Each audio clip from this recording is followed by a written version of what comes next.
pull up there? What's that? Said no sign of her. I can text her. Oh, you did? Oh, okay.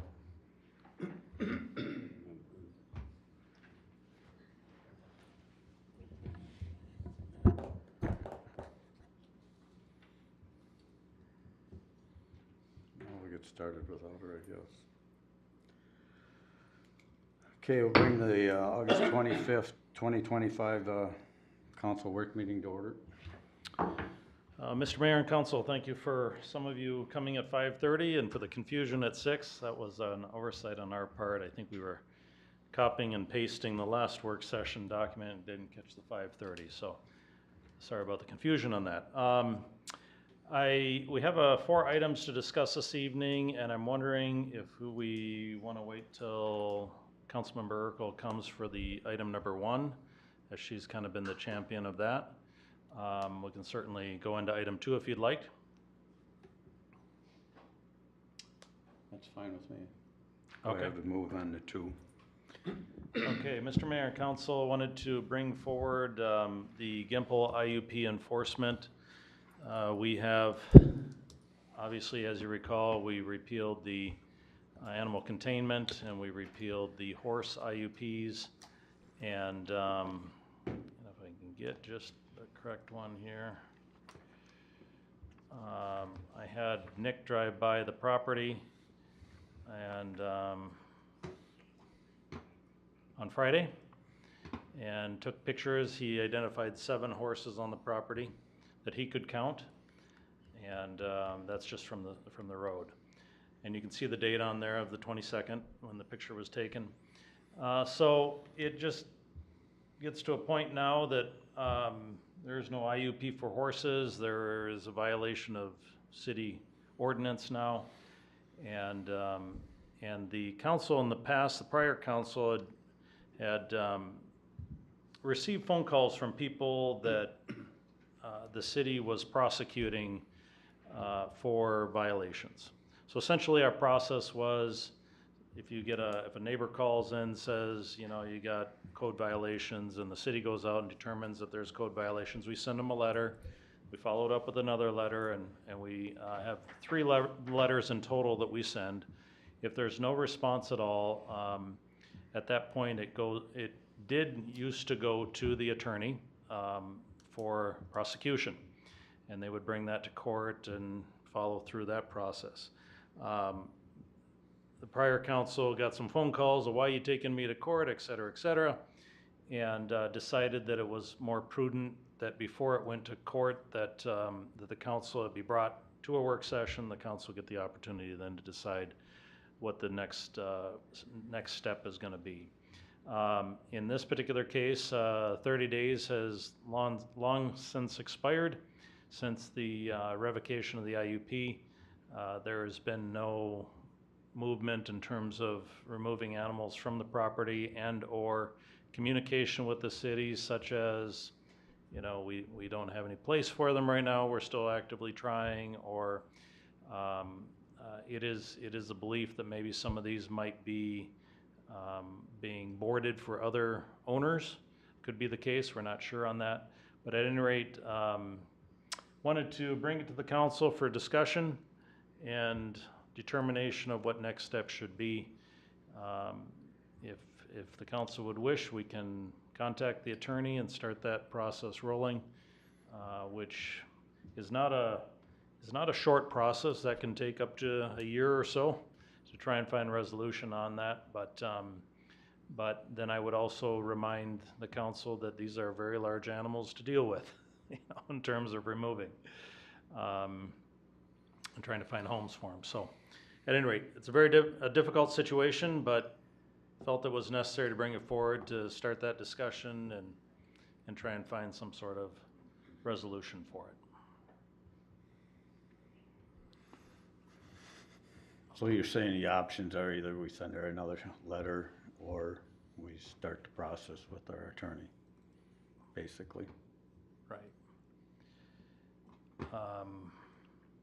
Yeah, so the IUP is different than a code violation in terms of you know, there was junk in your yard or whatever, and you're now notified, and there's a multi-step process for that. An IUP is clearly laid out in terms of, upon revocation, you get 30 days to clean up the property. And so that's a little bit different in terms of process than the run-of-the-mill violation. But I guess council needs to determine if there's good faith effort in trying to meet the ordinance, requirements of the ordinance now, or if there is kind of the reluctance to comply.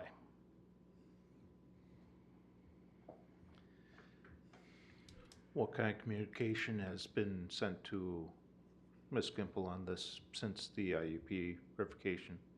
There has not been any communication sent. So besides us pulling the IUP, she hasn't gotten any letters from the city? Nope. Oh, I think at the very least that'd be the first step. Okay. To explain what happened at the meeting, say this is a violation, we are open to communicating, we need to know what your plan is. Speaking of which, what are their options at this point? What are the Gimpl's options? Yeah, I'm not in the horse business myself, but I'm assuming that if they own all these horses, they would need to find places to board them, sell them, give them away. You know, I'm not sure. It's not cheap to own horses, so I'm not sure people are taking them, but there may be people that are able to rescue them. I don't know. What about their options with the city? Do they have an option to reapply for the right amount of horses? She does have the option to reapply for an IUP, and we would need to follow the same, same acreage limitations that we have in the code today. These horses here would exceed that number. I think the original calculation for the acreage was 2 horses for that area, based on, and I'm not saying that's exactly what it is, but that's my recollection. We would need to recalculate that, but there's so many acres that are needed per horse. I think it's 2 acres per horse of usable acre. You'll see in the background here, there's a lot of wetland back here, so that would not be usable acreage, because the horses can't go out and feed in that area or, run in that area.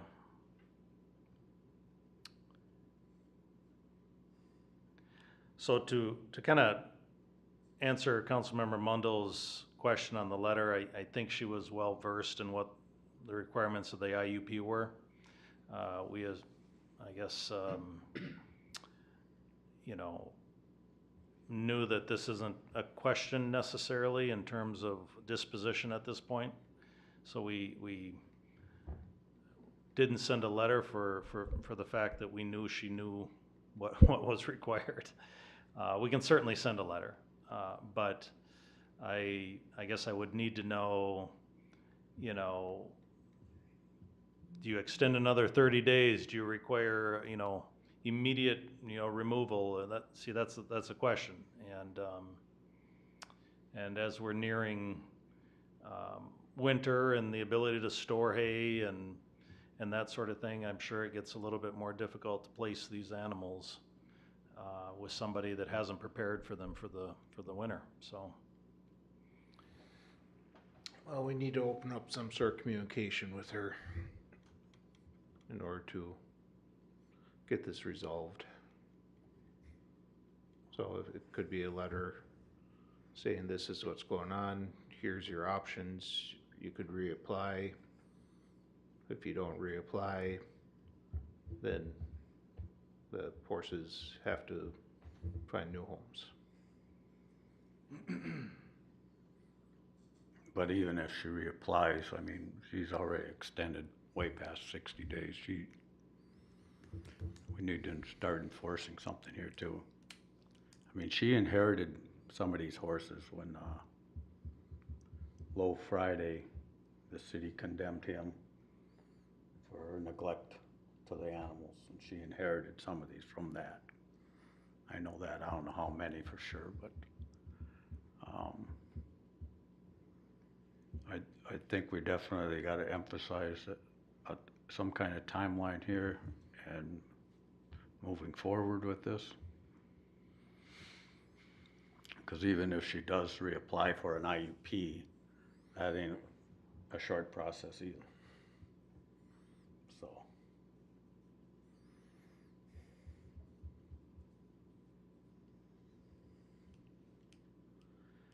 So what kind of timeline would we be looking for? 2 weeks, 3 weeks? Once a letter is issued?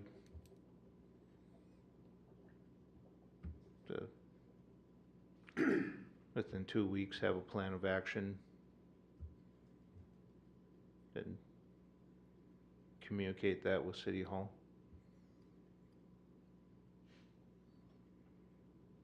In failure to have a plan of action in 2 weeks?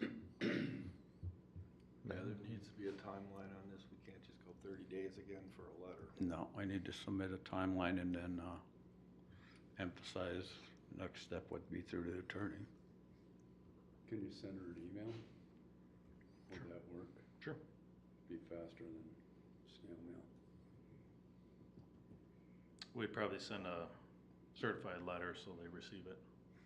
Maybe send her an email first, but then Yeah. send the letter. So she knows it's coming.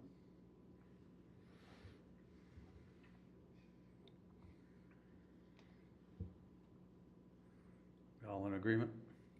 Okay. Okay. Moving on to number 3, I guess.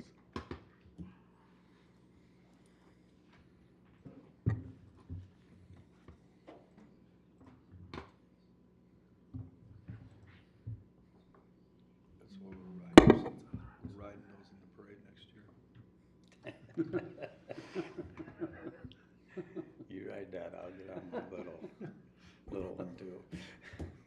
Well, let me find it Put here. clown hats on. I just connected in. Yeah. Okay. We'll have to practice. Okay, Mr. Mayor, the next, Mr. Mayor, council members, the next item is a fire department apparatus discussion. And I wanted to present, I know we've spoken with some of you concerning an opportunity that is before us and kind of having to do with our dollars kind of set aside for equipment into the future and some of the changes that are coming to the industry, shall we say. And I wanted to present this to you, and the fire chief put together a wonderful slideshow here for you, so I'll turn it over to him.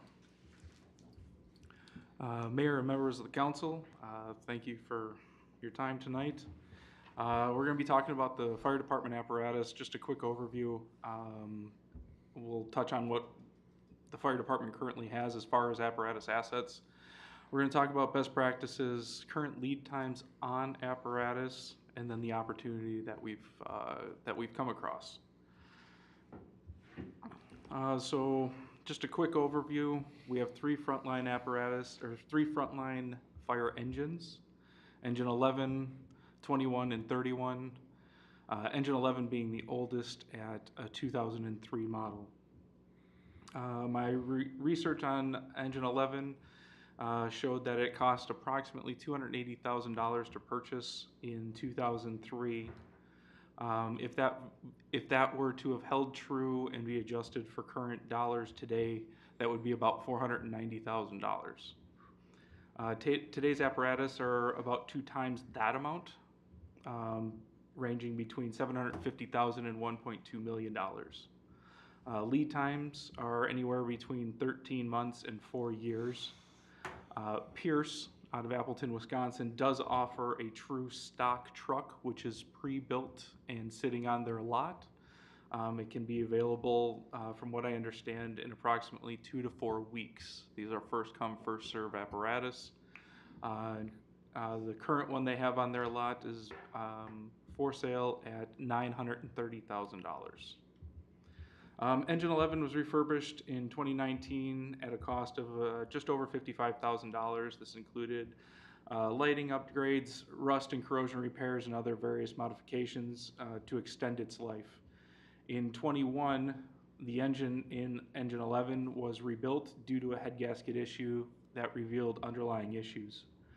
This cost was $19,500.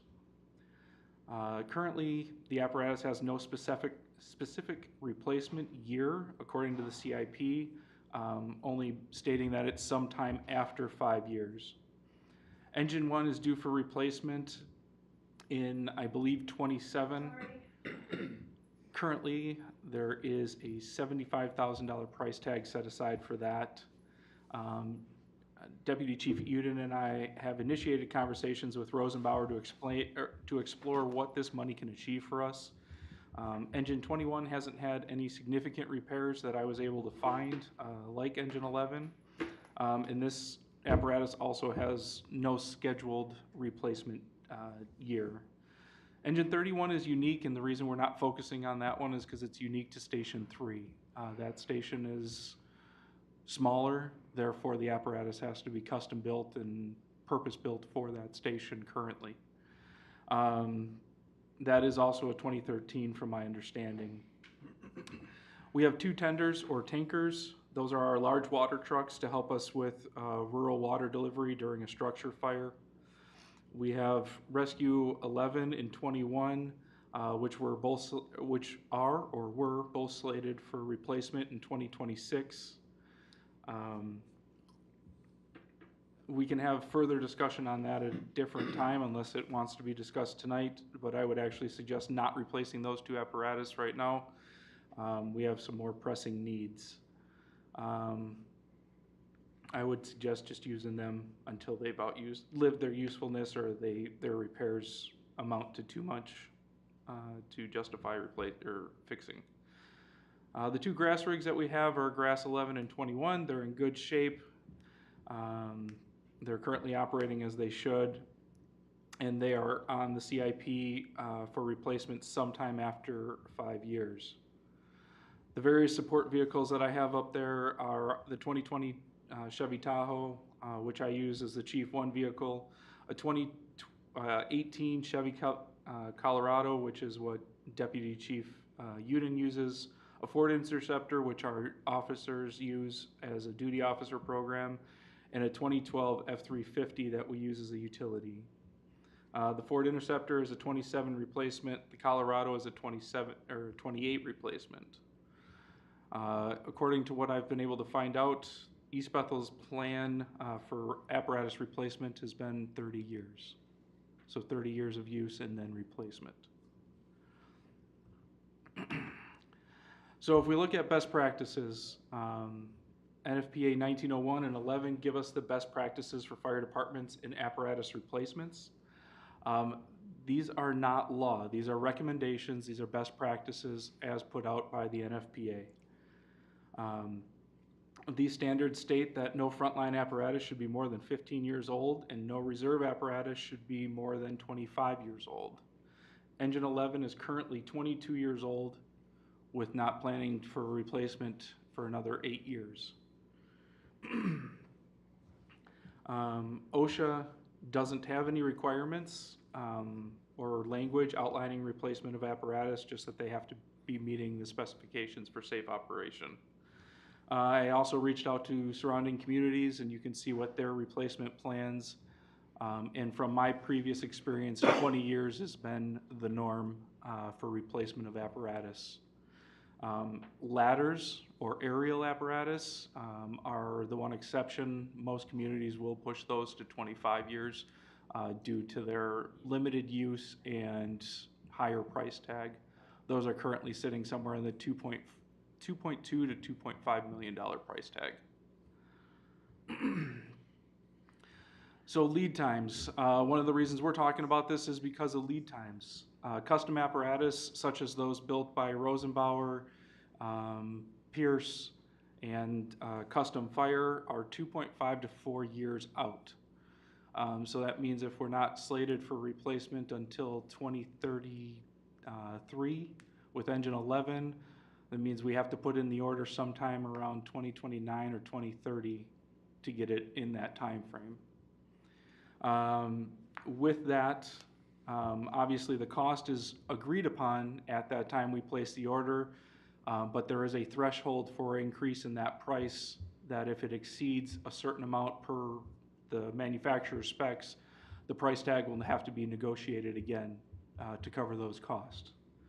COVID-19 is what really drove these prices increasing to the levels we're seeing now. The supply chain issues that we had during that time, we saw those increases go up dramatically. I know one department that I was on in 2019, an apparatus, an engine was purchased. It was a custom build. That apparatus was at the time very expensive, or considered very expensive, and it was at $693,000. So in the course of 5 years, it's almost doubled in price of what an expensive apparatus was at that time.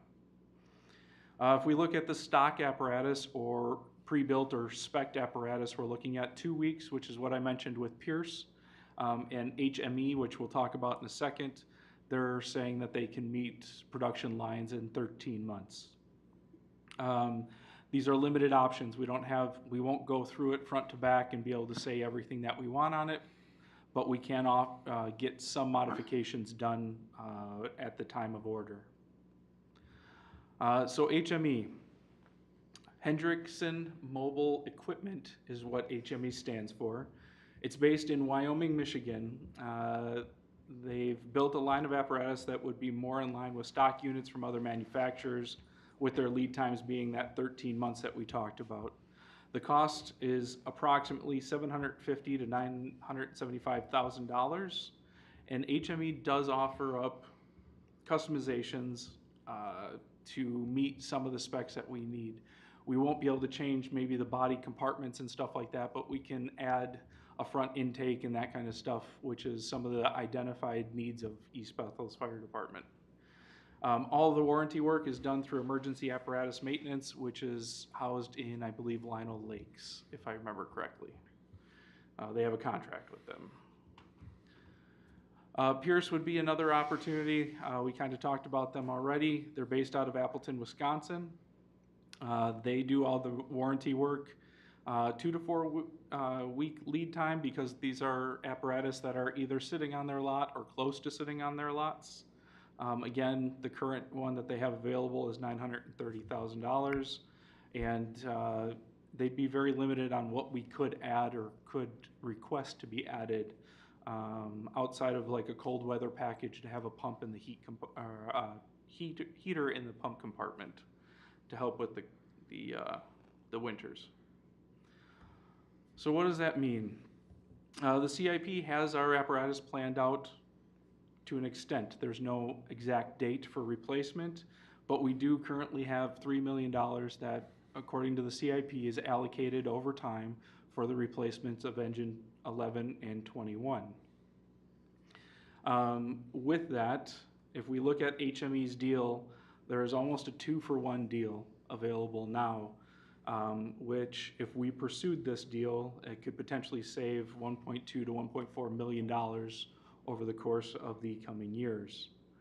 HME is able to boast these savings because they purchased pre-27 emissions engines from Cummins. The 27 emissions were set in place by the previous presidential administration, which would require significantly more EPA requirements on diesel engines to include fire apparatus. It is my understanding that those have since been rescinded by the current administration. However, Cummins has already invested a significant amount of money and has no intentions of not moving forward with those requirements. What that means is that there's a significant increase of between $75,000 and $125,000 just based on the EPA requirements for the engines. HME purchased a large quantity of these pre-27 admissions, and that's how they're able to save some of these dollars that we're talking about. I believe Pierce had a December 2024 cutoff for any pre-27 builds. Additionally, there is an opportunity for us to sell engine 11 and recoup some of the money. I cannot put an exact price tag on it, as we haven't entertained that with HME or any other dealership. And if we did replace engine 21, I would suggest retaining engine 21 as a reserve in the event that one of our frontline apparatus is involved in need of serious repairs or is involved in an accident. As we know, the lead times are substantial, which means whatever apparatus is out would be, that station would be without an apparatus for however long it takes to replace it. That's what I have. A lot of information, short amount of time. How soon are you looking to move on this to have a answer? I wanted to present this information because I believe it's a pretty big opportunity for us to save some significant money. If we were to go with someone like HME, I believe it was December of this year that they were looking to have some sort of direction on where we were leaning. However, it is a lot of the savings that I'm discussing and that we're discussing right now are linked to those engines that they have pre-purchased. So should people decide, and I'm not trying to sound like a salesman, but Yeah. that opportunity to save whatever their increase is going to be on those pre-engines is going to be gone.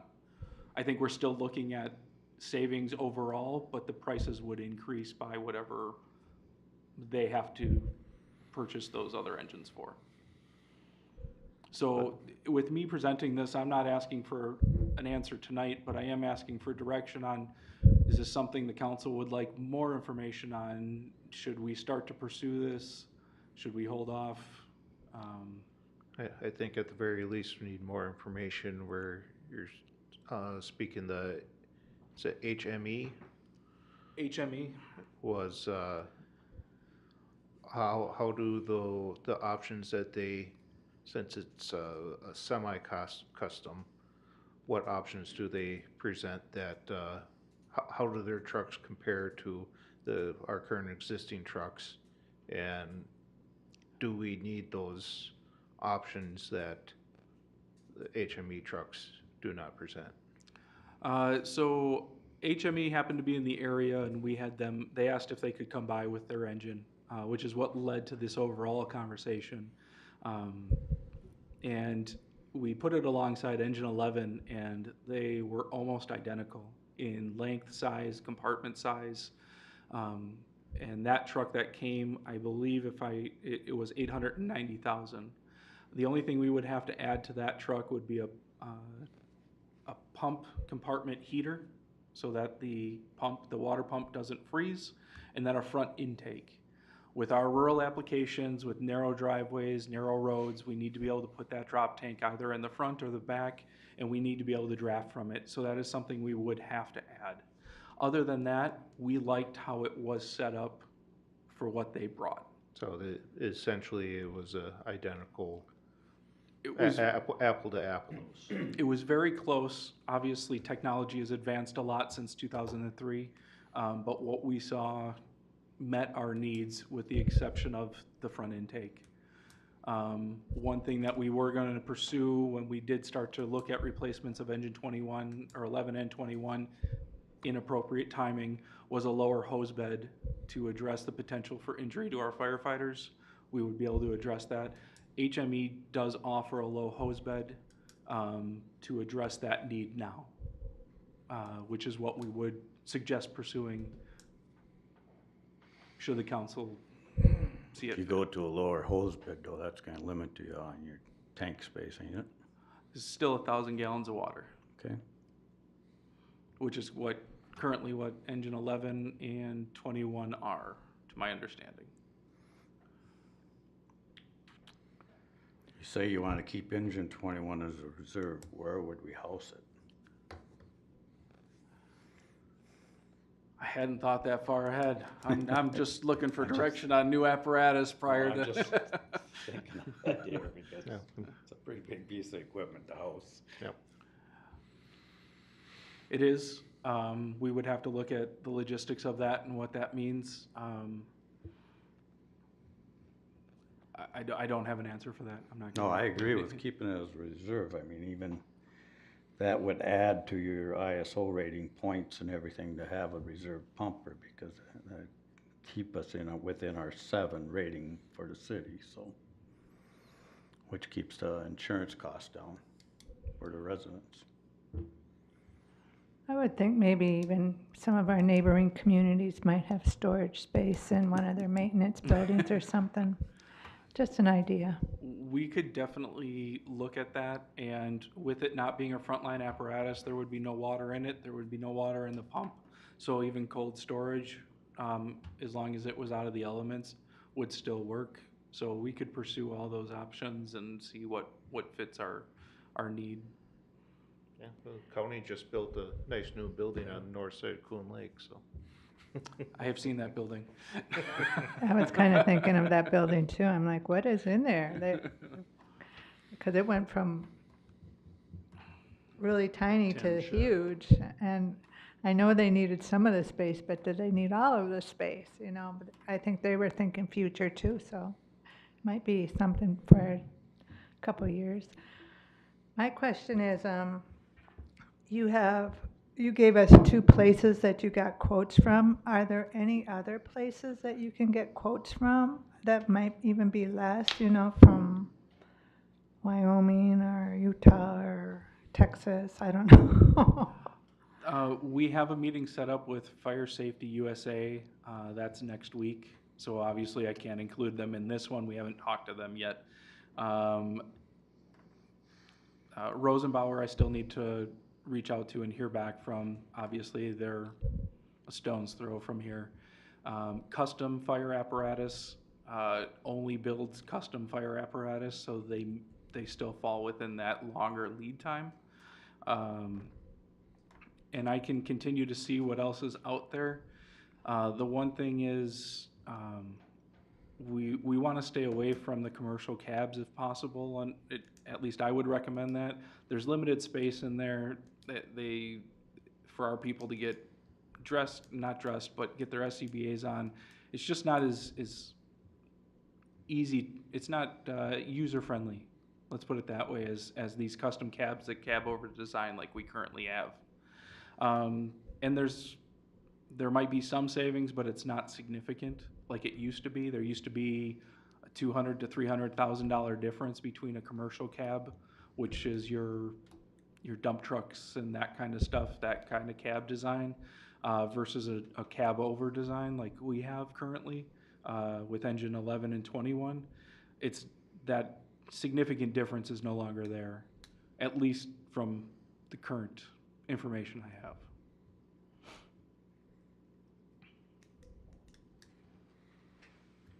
How much more do we have to put into a machine like this once we get it? Do we have to put more lights on it? Obviously, we're gonna put East Bethel on it and so forth. Or does it come that way if we order it? It should come with everything except for the loose equipment. Okay. So it wouldn't come with the hose or the tools, extrication equipment, all that stuff is considered loose equipment. It should come with everything else set up and ready to go. It should come painted, lettered, all that stuff as we've spec'd it with that company. With that said, I can verify that that's HME's stance on it and that there isn't some hidden cost that we haven't discovered yet.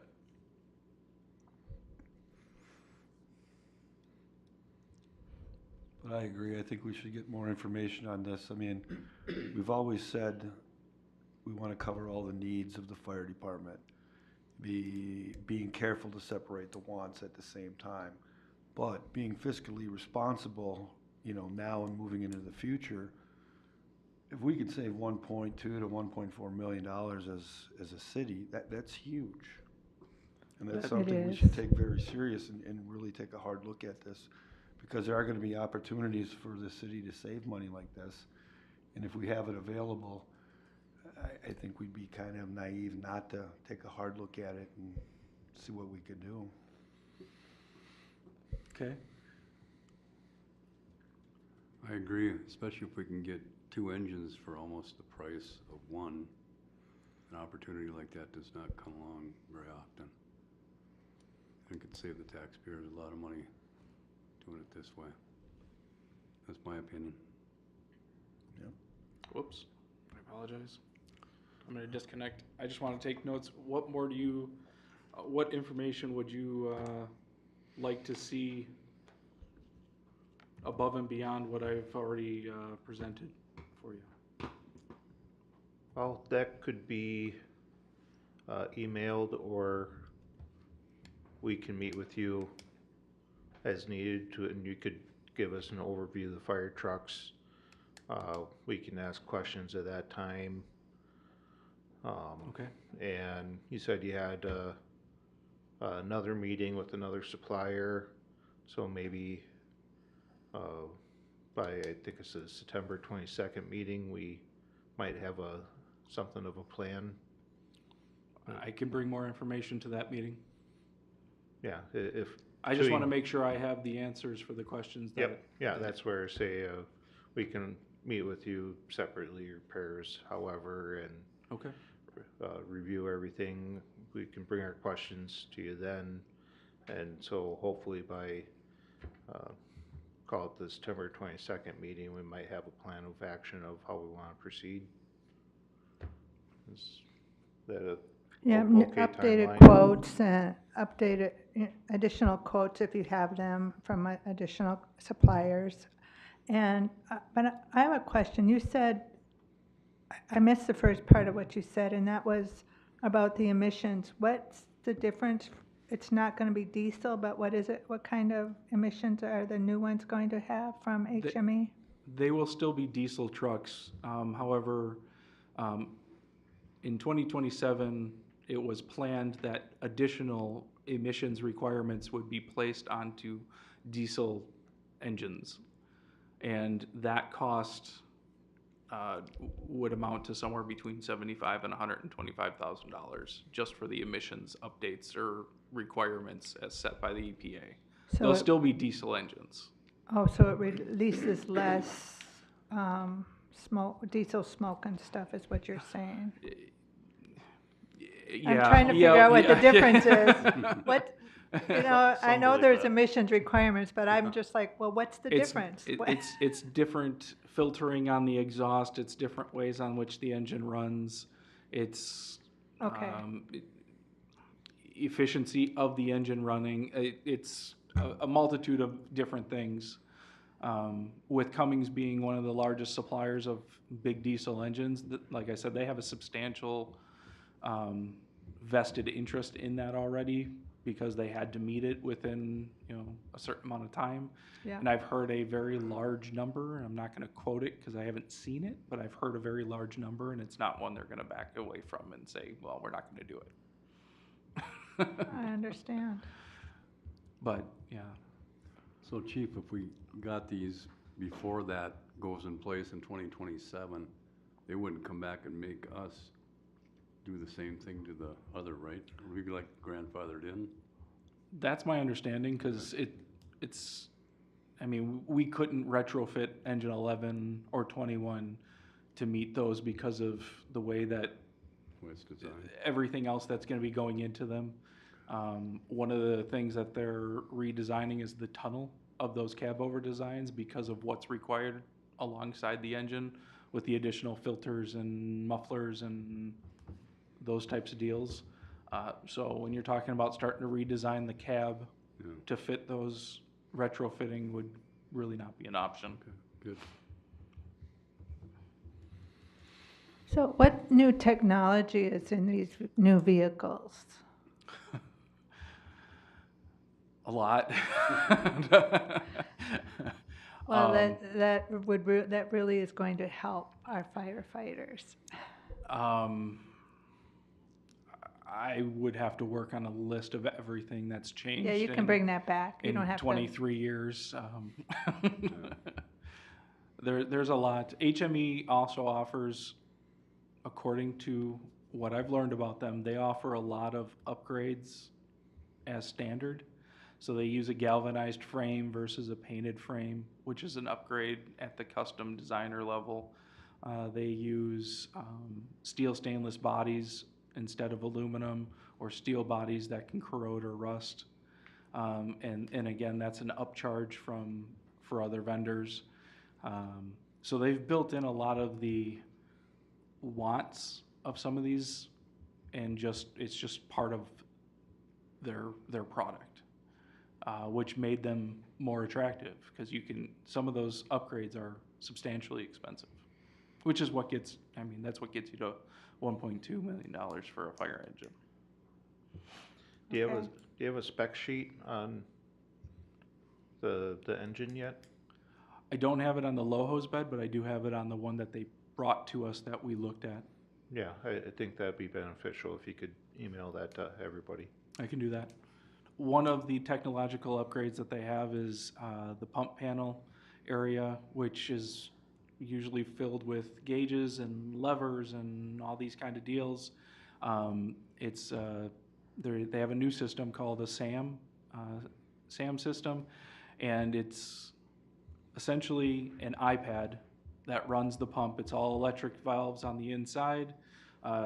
Instead of the pump taking up an entire panel area, it takes up this much area. It's very user intuitive, and they're able to put it on both sides of the truck. So it can actually take our apparatus operators and take them out of the roadway and put them on the passenger or the officer side of the truck versus only the driver's side. These are some of the things that they're doing as far as technological advances. Okay. Everybody good? Okay, we'll move back to number one. Thank you, Chief. Thanks, Chief. Thank you for your time. Mr. Mayor and Council, I wanted to just bring this item number one back for discussion, which is a senior center liquor license. I was able to speak with Councilmember Urkel at the senior city staff luncheon a little bit on this, and I wanted to just bring it back. One of the, we had established kind of a cost to change the ordinances, which we currently have to accommodate liquor essentially in parks, because that's what this would essentially change to. And kind of determined a rough cost of maybe around $3,000 to get this effectively changed. And so one of the questions we have, and this is just a quick item, is cost, and who bears the cost? And do we want the seniors to bear that cost to change this, or do we want to absorb that at the city level? Either one is fine with us, but we just need direction on that and a discussion with that. How much of a cost is it? Roughly $3,000.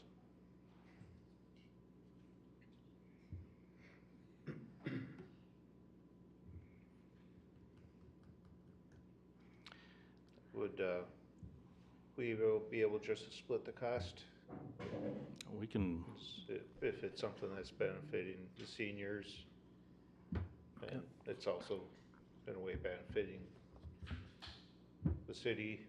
Just split the cost and we can do whatever you'd like, whatever consensus is. I know the seniors have been very accustomed to the city doing anything they ask for them for no cost. So when I did say that the city was considering having us pay, they were pretty flabbergasted. So that's my input to that.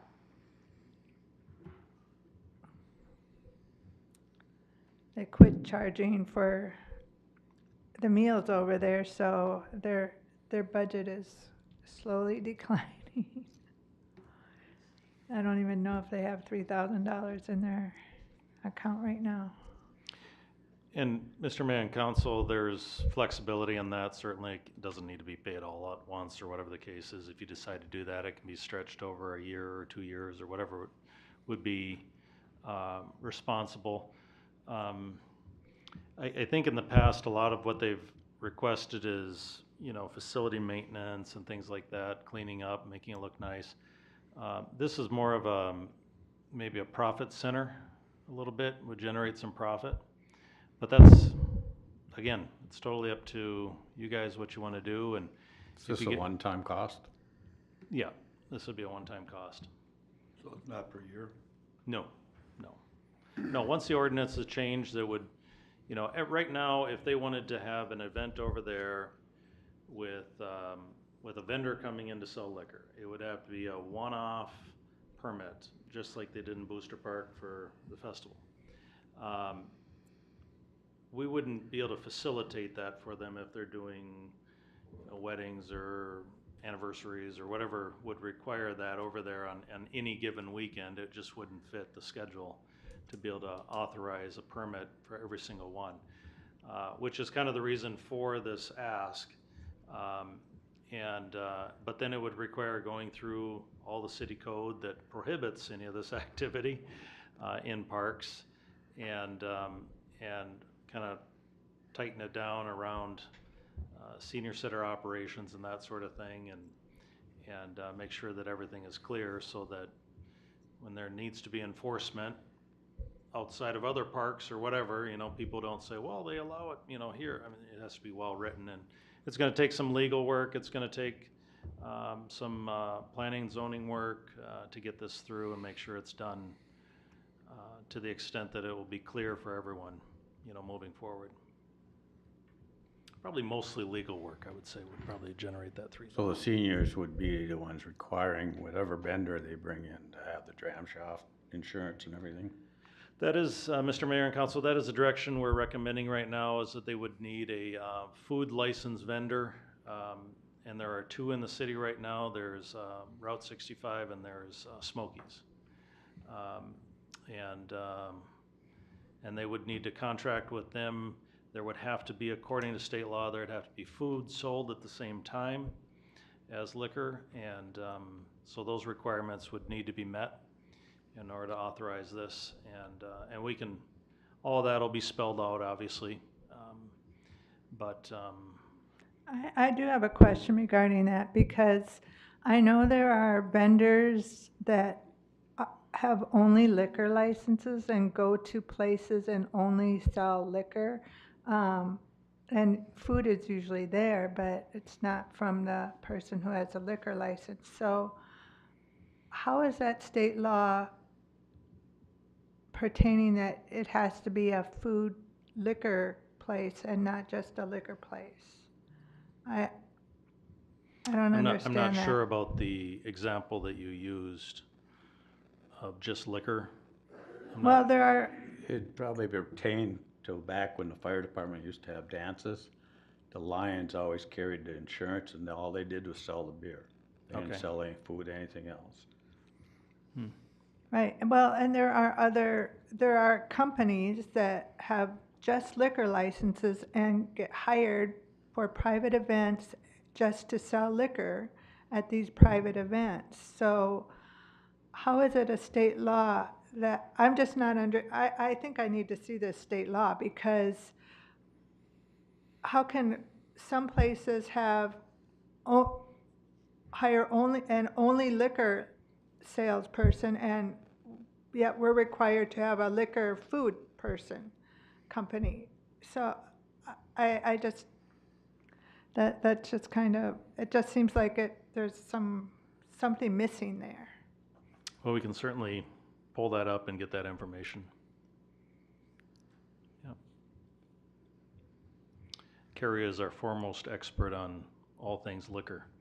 No, all the permitting and licensing and that sort of thing. She handles Yes. that, so she will be able to provide that background that's needed. Okay. All right, we'll have to bring that back then. Let's move on to the last one there, 4-0.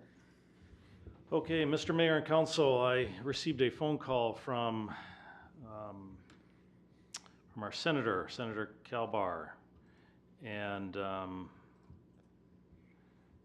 he got a call from a resident that purchased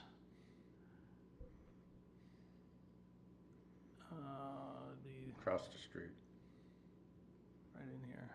that one there, oop, yep. I think that's 23983 Johnson Street Northeast. I believe it's this property here. Yep, that's it.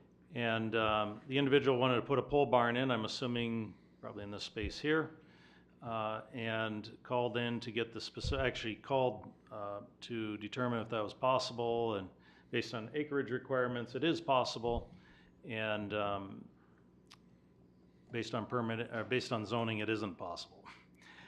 This area here is zoned light industrial, and you'll see it's part of a neighborhood. It was probably light industrial up here, and that's probably what carried through. But the way it currently stands is these are zoned light industrial. We do not allow pole barns in light industrial. So the topic was then brought to me, or actually Senator Barr called and said, you know, what can we do about this? And certainly the homeowner can come and file to have his property rezoned. There's a cost to do that.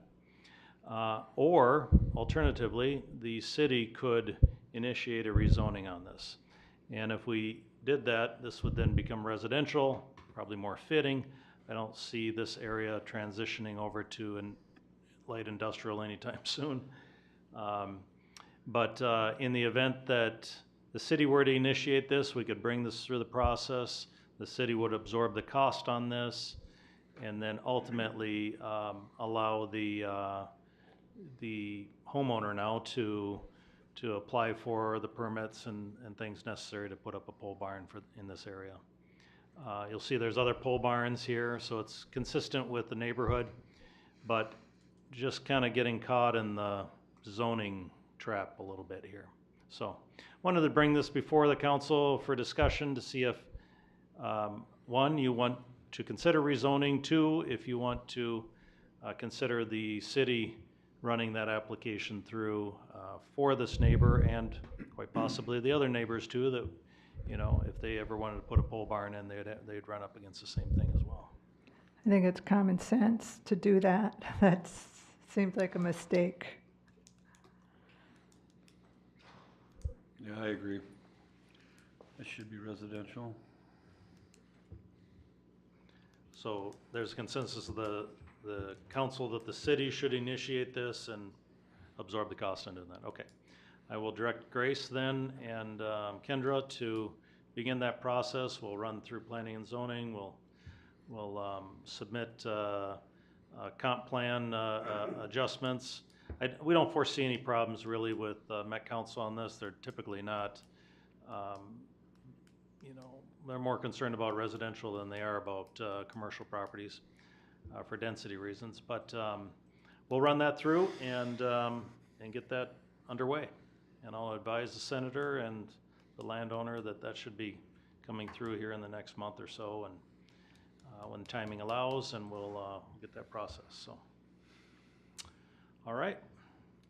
Well, Mr. Mayor, I think that brings us to the end All right, of our work session.